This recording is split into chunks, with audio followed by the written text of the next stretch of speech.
The Benin City Port Project is one of the legacy projects of the Governor Godwin Obaseki-led administration, because the governor did promise in 2016 when he was campaigning that he's going to transform the Gelegele seaport into an export processing zone.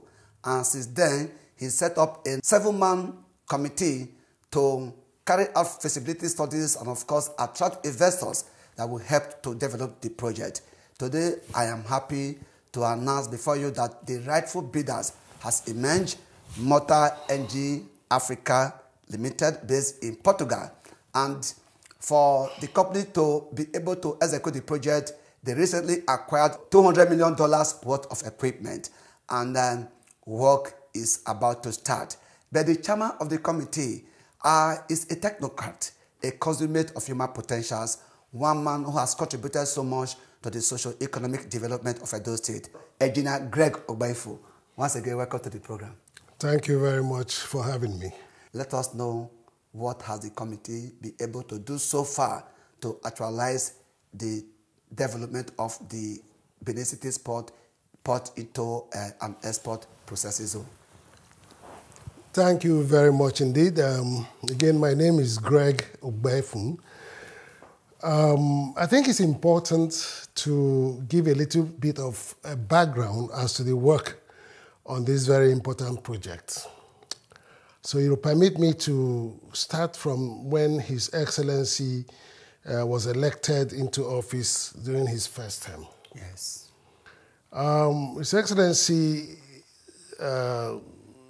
within a few months of being elected into office, invited me for discussion on the possibility of actualizing the redevelopment of a port in this state to open up Edo State to the sea. Mm-hmm. Like you know, after the creation of Edo State, from the former Bendel State, yes, Edo State more or less became landlocked.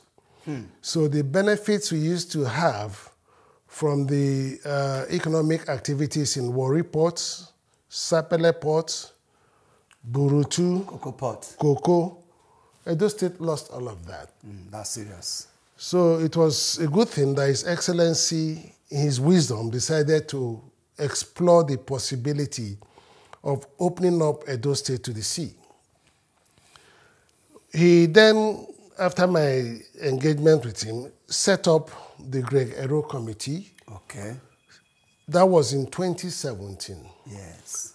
To carry out the technical and commercial viability of re-establishing the port in Gelegele, which had disappeared centuries before now. So that committee spent about 9 to 10 months doing the work, and we came out with a report that if Edo State must build a port, we have to build a port that is unique and different from the existing ports in Warri, Cocoa, Sapele, which is long gone. Most of these ports are not viable today. So if we're to build another port in the other of those ports I just mentioned, yes, we are just going to join the queue of unviable ports in the country. So we now, in our study, decided that if we build an agro-allied port, a port that is purely dedicated majorly to agricultural produce, import and export, it will stand out from the other existing ports. Okay. Now, as you know, all the agricultural produce coming from the northern states through the food basket of the country, which is the Middle Belt, when they get to Edo State, they go to Lagos for exports. Okay. When Lagos ports began to have the congestion issues resulting from many factors, most of this agricultural produce were getting spoiled. So we now decided that if we're able to build a port that has in the environment an agro-industrial park where some of these agricultural produce can be processed, fully or semi-processed, before export, then cargo will be guaranteed for that port. Okay. We know that Edo State is an agricultural state, Yes. and also the neighboring states. Exactly. So we've focused on developing an agro-allied port.